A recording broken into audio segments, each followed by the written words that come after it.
So today we're going to continue talking about Newton's laws of motion.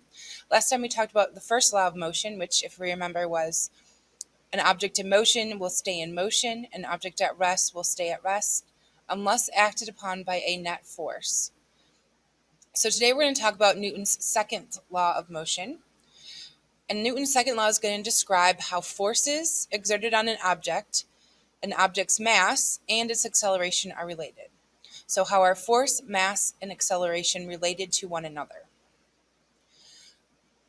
So to answer the first part, let's talk about how are force and acceleration related. Now let's look at a quick simulation to represent force and acceleration. So here we have our simulation. We can change the mass, we can change the force, and our slope of our line will be our acceleration. So the steeper the slope, the faster the acceleration. So we're going to determine how is force and acceleration related. So if we apply a 10 Newton force to our object, we see its acceleration here. So not too bad of a line, slightly steep, but not very steep. So let's double that force and let's watch what happens to our acceleration. So before our line was going through here, now our line is even steeper. Let's go up by a little bit more.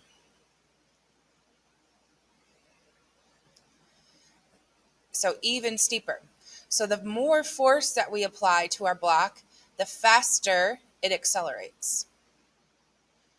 Let's increase a little bit more. So if we double 40, go up to 80, our block goes even steeper. So the more force we apply, the faster our acceleration is, the faster our block moves.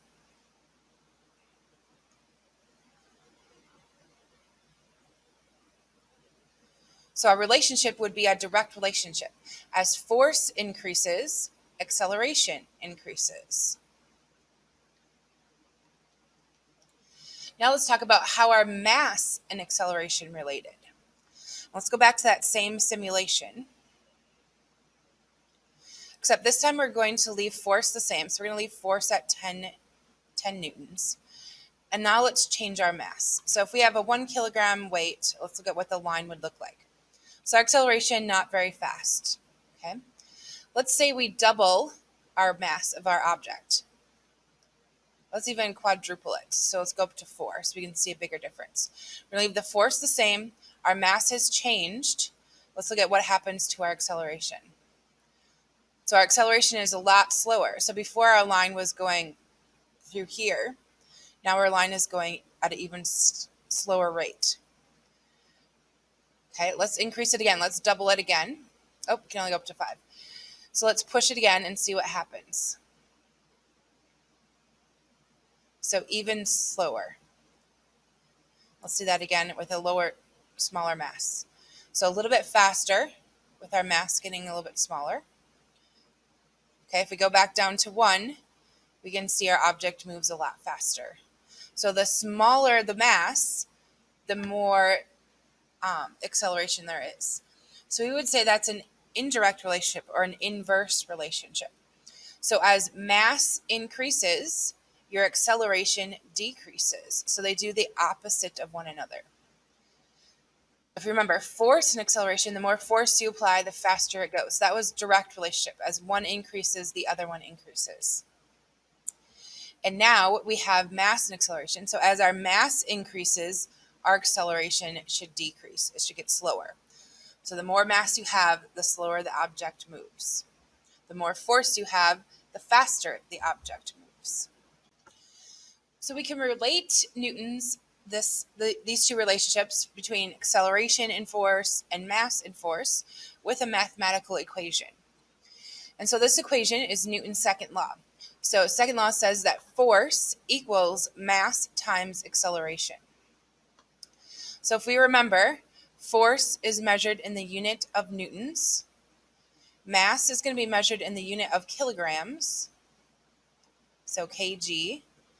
And acceleration is measured in meters per second squared. Okay, so F is standing for force, mass is standing for m, acceleration is standing for a. So mass is in kilograms, acceleration meters per second squared, and force newtons. So if we increase the force, we should increase our acceleration. If our mass increases, our acceleration should go down. So this equation relates those two relationships that we demonstrated with the simulation. So how much force or thrust must a 30,000 kilogram jet plane develop in order to achieve an acceleration of 1.5 meters per second squared?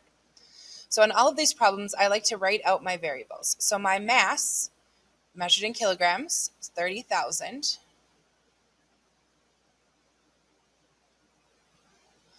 My force, I do not know. I need to find that. So I'm going to put a question mark there. So I don't know what my force is. And my acceleration in meters per second squared is 1.5. So my equation, remember, is force equals mass times acceleration. So my force I do not know, so I'm going to leave F in there. My mass was 30,000.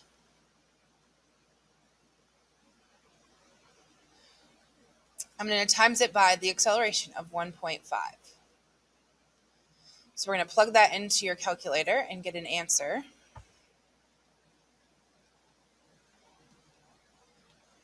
And we get an answer of 45,000.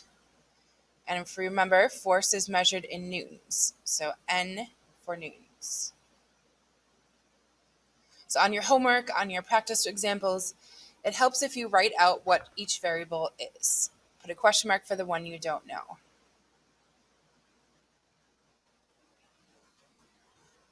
Okay, let's try another example.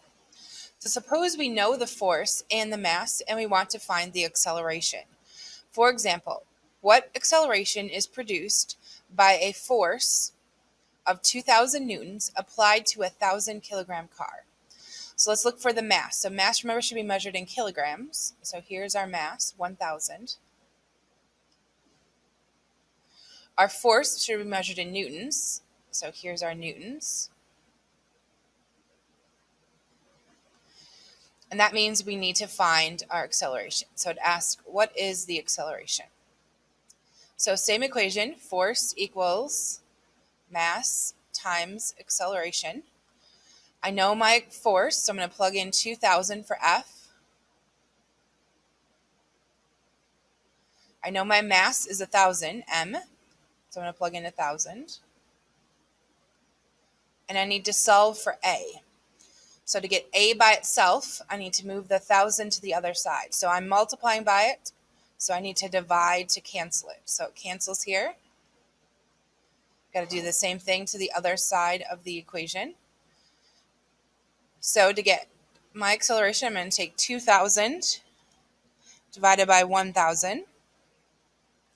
And I get an acceleration of 2 meters